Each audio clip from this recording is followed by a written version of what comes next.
Hello, everyone. Welcome to the Social Club at the End of the World. I'm happy to be joined by Adam in the state of Washington and by Alex in the state of Texas. How you guys doing today? Great to see you both.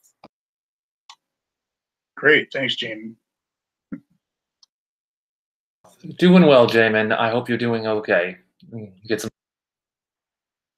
Thank you. Well, I'm on top of the world right now, having pulled an all-nighter and created 7 new videos, which we're just kind of reviewing internally, all in preparation for the big launch, which will be the first week of September on the Microsoft campus in Redmond, Washington.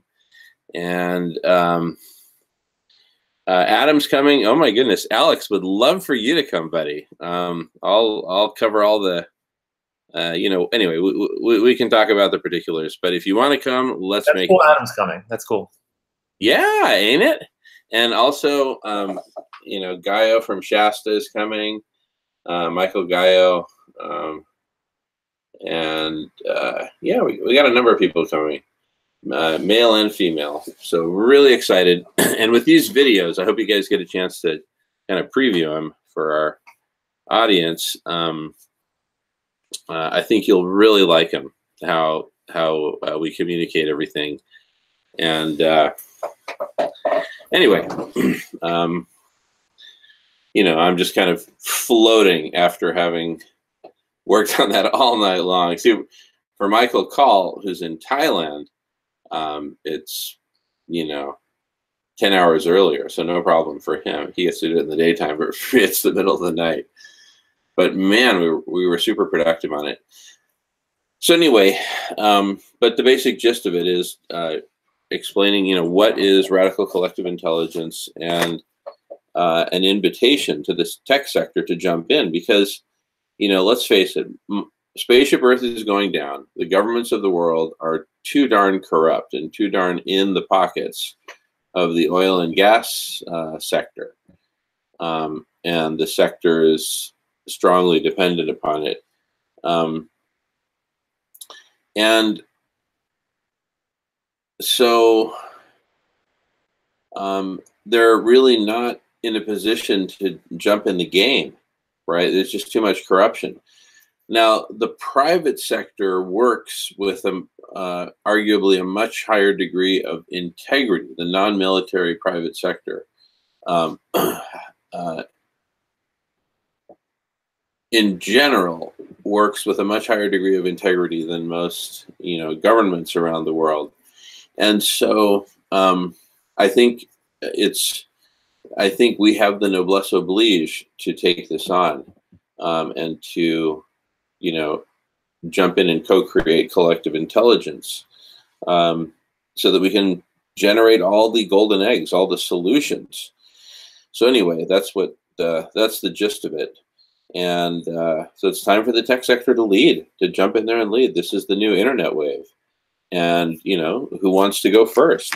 Which of the big tech companies wants to go first? Microsoft? All right. Anyway, going on mute.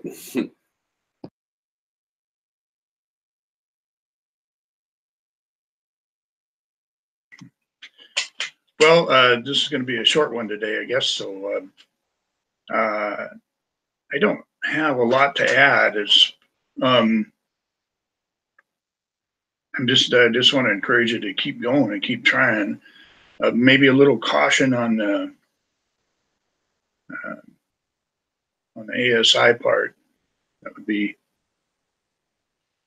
That's a little something to be cautious about.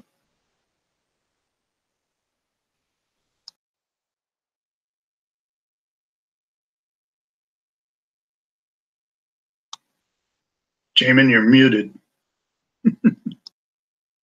Oh, thanks, Adam. Sorry. No, I totally hear you. Yeah, it's a delicate balance, but I think my belief is that with radical collective intelligence, it's aside from some deep pattern matching AI kind of stuff, which in and of itself is relatively benign, you know, if it doesn't have an action for direct control.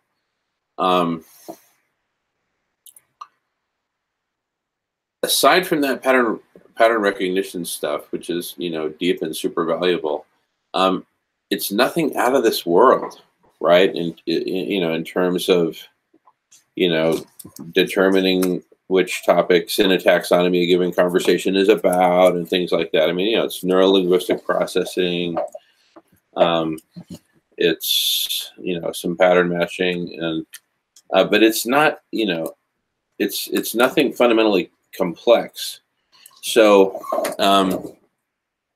I think that the vast majority of the intelligence will always be within humanity, and the knowledge and information that humanity directly posts for other humans to see, and for the AI to scrape and digest and understand to the extent that it can as well, which may be simple, you know, topic mapping, and you know, basic or advanced neurolinguistic processing, but not artificial superintelligence. I think I think that perhaps grows. I mean, eventually, actually, you know, the limits would be pushed, but would collective intelligence be the best candidate to determine, you know, kind of like the guidelines and, you know, methods of governance? It sounds kind of weird, you know, to try to regulate software to that degree. You know what I mean? Isn't it just kind of a weird concept? Regulating software, you know, that manipulates numbers and symbols. But anyway, it's not something I'm terribly concerned about. I think that the collective intelligence, including humanity, will be in by far the strongest position of any group or organization that I can imagine, because it will be the smartest, right? And the most benevolent by design, with a whole world as its singular objective, right? Guaranteeing the whole world, reducing and eliminating the harms and starting the healing.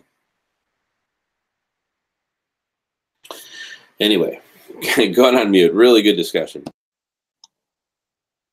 Well, I see the Road to Life plan and RCI working together, and so yeah, and I'm all for that. Yeah. So, but yeah. So I do describe in my next paper I'm coming out with, you know, how RCI and how the vision that that the Road to Life plan has, how it will work with RCI. I'm not sure. Hopefully, it's the same vision as yours, or pretty close, and so and it needs to come out still, and I'm doing everything I can to get it out. It's not easy, as you know. So, but it's encouraging. I'm looking forward to next week and being with you there at the Microsoft campus. That'll be fun. And I do like your style of humor and bringing all that into it, and you know, just being your positive self, which is really good. Oh, thank you. Thank you very much. Yeah. If we can't make it fun and unifying, right, and deeply satisfying, then we're doing something wrong. And I think this can be a tremendous amount of fun. In fact, we use the term maskasm, right? Like an intellectual and spiritual, you know,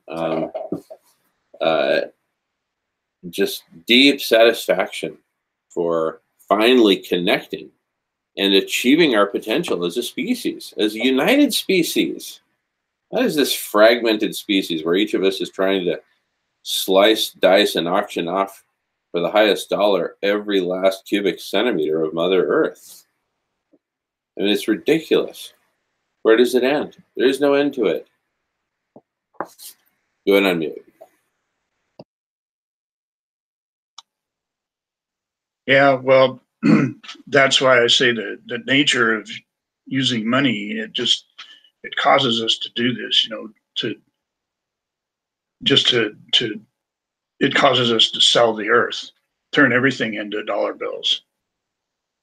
And it distorts all of our ways of thinking. So I don't have a whole lot more to say today, I guess. Yep. Well, I'm super optimistic. And oh my goodness, Jamie, how you doing there, bro? Man, Jamie is our ace relief pitcher today. Because we were just starting to wind down, but now seeing you, it gives us an adrenaline boost. So, man, anyway, I'm going to go on mute if now's a good time for you to say hello. Welcome, Jamie from Ohio.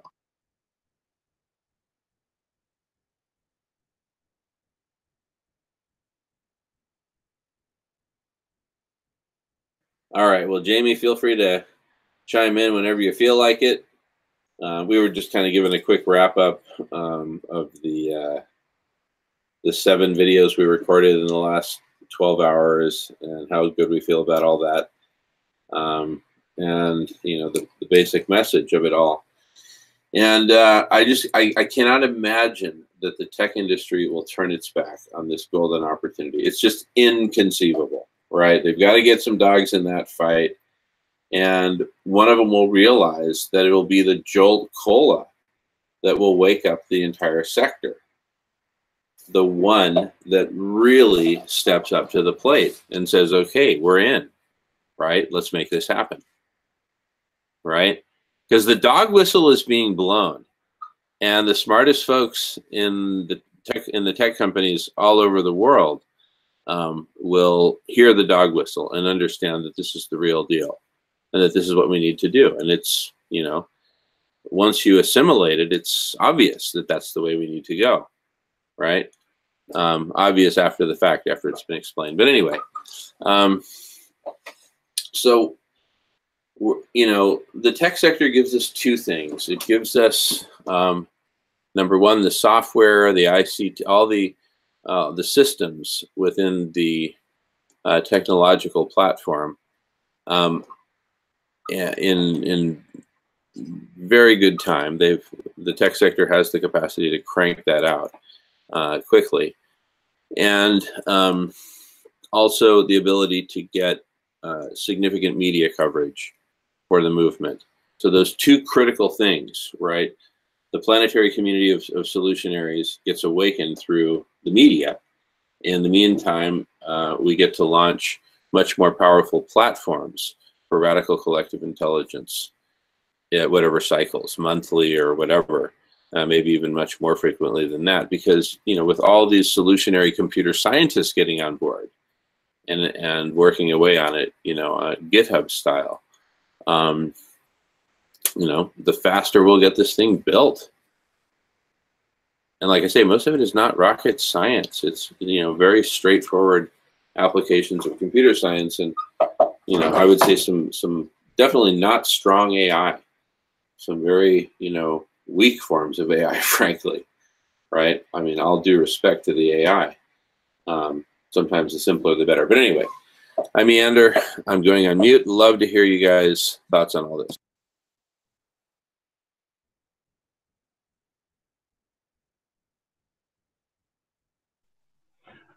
Yeah, I just wanted to jump in and say hi, Adam. Hi, Jamin.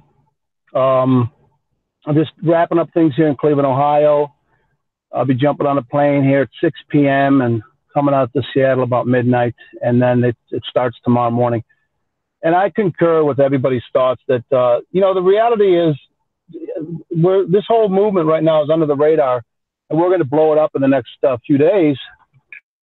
And quite honestly, if the tech sector doesn't see this as their biggest opportunity ever, this is the ultimate test of tech, the ultimate test of tech.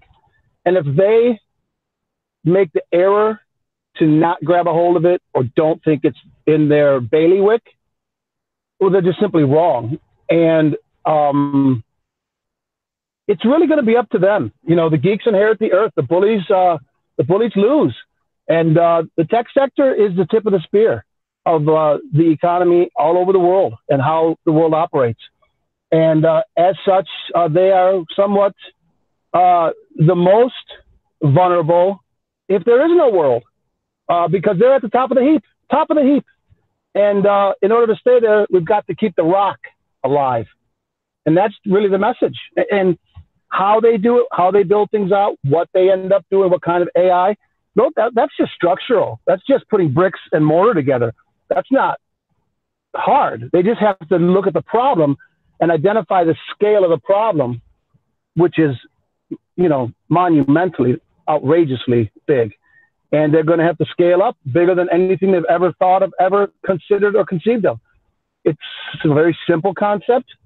It's not going to be easy, but they're the people for the job. And they're going to have to be explained that, because it's without them, then there really is no hope.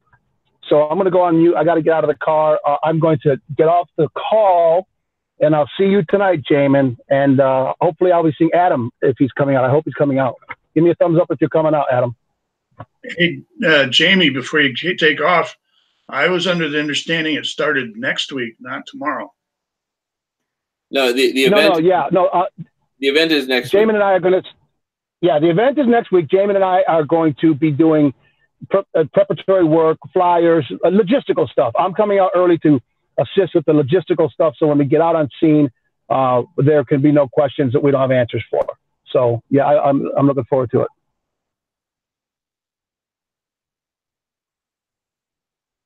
All right. Well, this has been a fantastic session. I feel quite complete about it. Great to see you guys, and looking forward to seeing you tonight, Jamie, and Adam will be in touch. And next week is the big event. We're looking forward to Adam coming up and a bunch of other awesome, wonderful folks. And everyone is welcome. We're going to wake up the okay. All right. Have a good one, you guys. Talk soon. Thanks, you guys.